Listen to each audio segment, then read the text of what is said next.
Hi, it's Bob from W126parts.com. I know it's been a while since I made a video, but it's raining outside, so I'm not going to be able to work on anything else. So I thought I would tackle some Generation 1 SEC headlights. Now, to give you an idea, there were 3 different headlights used on the SECs. The first one for a USA version would be this. So you have a sealed bulb in here with a surround on it. Your second version for the USAs is a clear surround, which has a tendency with the sun to discolor and crack with a sealed beam. And then my personal favorite, which of course is the Euro light, which was used throughout the production on the European versions. So what we're going to concentrate on today, since I seem to have about 20 of them, is the Generation 1 SEC lights. This is what one looks like. Now I have noticed that there's usually 2 different types of the surround. There's one that's more white, and then there's one that's more clear. Now at first I thought that these had discolored and that's why they were like that, but I found many of them like this that actually crack over time. So I think that they were just made possibly by a different manufacturer, and that's why they're more white versus more clear. Now I'll tell you to begin with, I cheated. I already took this apart and then I put it back together because these things, of the 20 of them I've looked at, I bet you 15 of them are broken and just worthy in parts. So it took me a while to get enough parts to put one together. But let's start out with some basics. You've got the 2 screws up top that hold it to the car.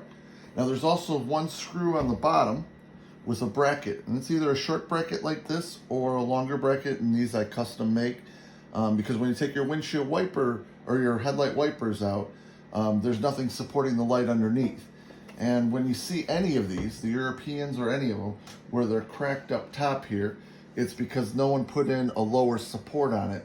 So when you hit a bump, it's putting all the pressure right here on the plastic. The first thing I usually do is I usually wipe the whole thing down with Tough Stuff. If you guys have never used this, this stuff is great. What that allows it to do is it'll make the rubber more pliable so you can get it out. So your first step is you're going to take the rubber out. Now on some of them you're going to see that there's cutouts to push the rubber out. On this, the older style, there's not. It's just a straight piece.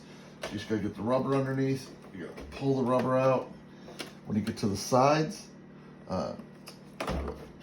use the screwdriver if you have to, but the piece of rubber is going to come out. Now what people don't know is that this rubber is the same for USA's or Euro lights, so you can interchange them between the 2. The next we're going to have to take off the surround piece. To do that, return to the back. Now this has an American 4-pin connector. You'll see that also the Generation 2 is going to have a 4-pin connector, this one being just the guide. Whereas all of the Euro ones are going to be 6-pin connectors. The wires are the same, they're just wired in differently, and because the Europeans have the city lights. So what we're going to do is we're going to take off the thumbnail screws right here. These are the same ones used on your side marker. Once we take off all 3 of these, then you're going to find that if you push on this very carefully, the frame comes out. So the frame's only held in by these 3 screws.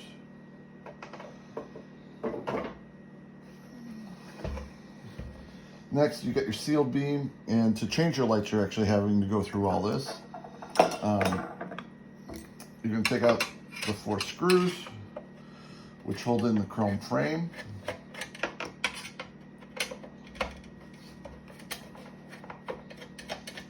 This chrome frame is the same with Generation 1 SELs and SECs, so you can interchange between those in case you have any of those around.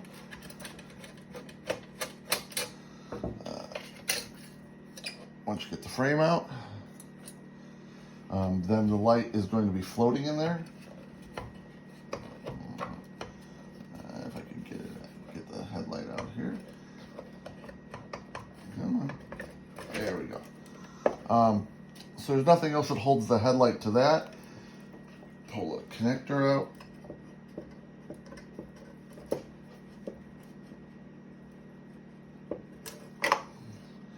I like the Sylvania bulbs. You know, obviously you can use whatever ones you like. I've seen some of the original ones. They're made by Headlight, and they have a tendency, the glass gets very cloudy. I don't know why. Next, the pieces on the inside, you'll see that there's a screw right here that holds this top bar on. And then you'll see that from there you can actually start to lift this whole thing out. If you lift it out, it'll look like this. So you'll see that it's interchangeable between either side because it's got all four of these circular holes that allow it to move as you're adjusting it. That's one of the things I checked first, is to make sure I can actually adjust these. These are actually, you should be able to turn these with your hand. They're going to move it in and out. If not, this is 10 millimeter. You can put a 10 millimeter ratchet on it to break it loose. But these are going to be what pivot your light in there. So assuming all that's good, assuming that if you pull on this, you're not getting much movement, you're going to get a little movement down here because usually there is a small rubber gasket that is in here. Now I'm going to take this one apart and I'm going to wind it up with duct tape so it holds in there a little bit better. But there's a rubber gasket, they don't make it anymore. It fit around this just so that this wouldn't have as much play right here. So let me take it out so I can show you. We're going to take off this piece, which holds down the top.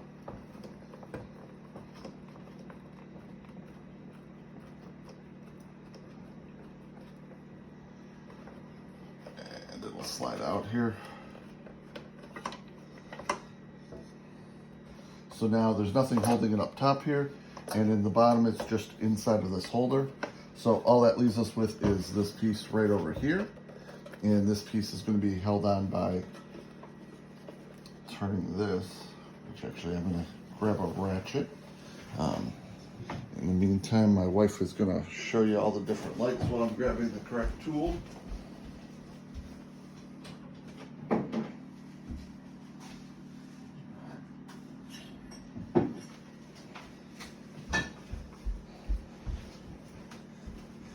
And 10 millimeter, put it on here, just makes life so much easier.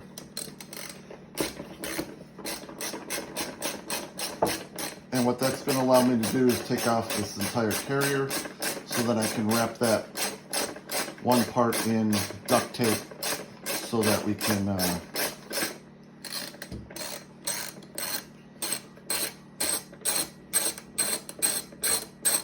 it won't have any movement when it's in there. And I think that that's part of what causes it to, when you're driving down the road, if you see them and they look like they're stuttering, I think it's because that's gone bad.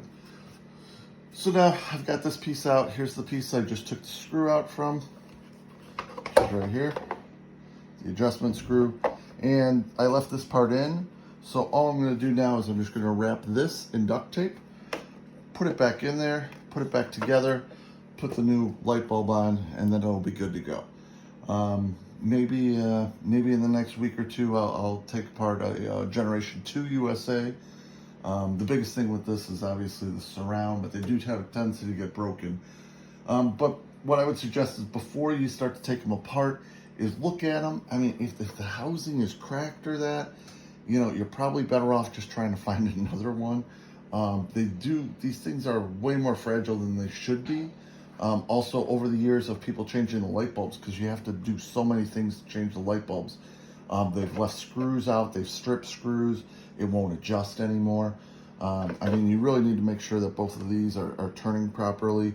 You'll also find on some of the connectors, when you go to do them, that these are like rusted solid in there, or they've literally rusted and exploded inside, and now you can't even turn it out to get the headlight out. I hope this has been helpful. Again, Bob from W126parts.com. And if you got any suggestions for other videos, let me know. It's just the two of us. It's myself, my wife, Ariana. So we don't have any fancy editing material. So what you see is what you get. That's it. Have a great day.